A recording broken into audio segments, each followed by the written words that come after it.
په ټولنیزو رسنیو کې خپرو شویو ویډیوګانو کې ښکاري چې وسلوال طالبان یو شمېر سیمو نیولو سره د هغه ځای دولتي تاسیسات او عامه المنفعه ځایونه په بمونو سره تخریب او خاورو سره یې خاورې کوي. تازه خپرو شویو ویډیوګانو کې ښکاري چې وسلوالو طالبانو د فراه په اناردرې سیمه کې د ولسوالۍ ودانۍ په لویو بمونو تخریب کوي. دوو نورو ویډیوګانو کې هم ښکاري چې وسلوال طالبان فاریاب او یوه بله سیمه کې ودانۍ د بمونو په واسطه ړنګوي.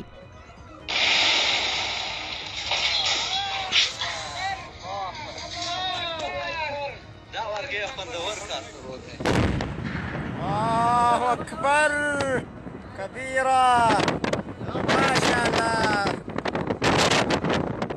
د حکومت د رسنیو مرکز مشر دوا خان میناپال پر فیسبوک لیکلي چې دا کارونه د 21مې پیړۍ وحشیان کوي. د چارو یو شمېر کارپوهان وایي وسلوال طالبان د وطن د مالکیت احساس نه لري ځکه دا ډول کړنې ترسره کوي.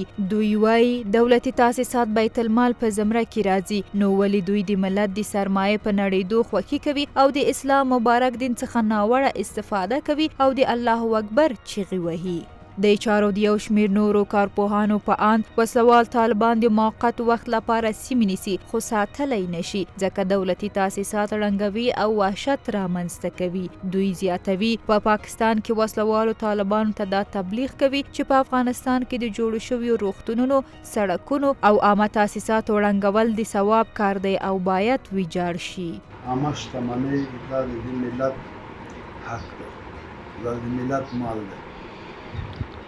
مونږ د طالبانو نه هر هغه ځایونه چې په هغې باندې د ملت پیسې مصرف شوي، د ملت سرمایه په مصرف شوي، غوښتنه هم ته نه دا ده چې د هغې ساتنه نشي کولی، نو د ورانېدو حق خو یې نه لري، باید ورانې نه کړي. خو په دې دنیا ته نه د افغانانو د افغانستان خلک پوښتنه ونه کړي، نو خدای به یې ته نه پوښتنه کوي. د فراه په اناردرې او نورو سیمو کې د دولتي تاسیساتو ړنګول په ټولنیزو رسنیو کې په پراخه کچه غندل شوي او ګڼ شمېر افغانانو دا کار د افغانستان د دښمنانو او خاینینو کار بللی.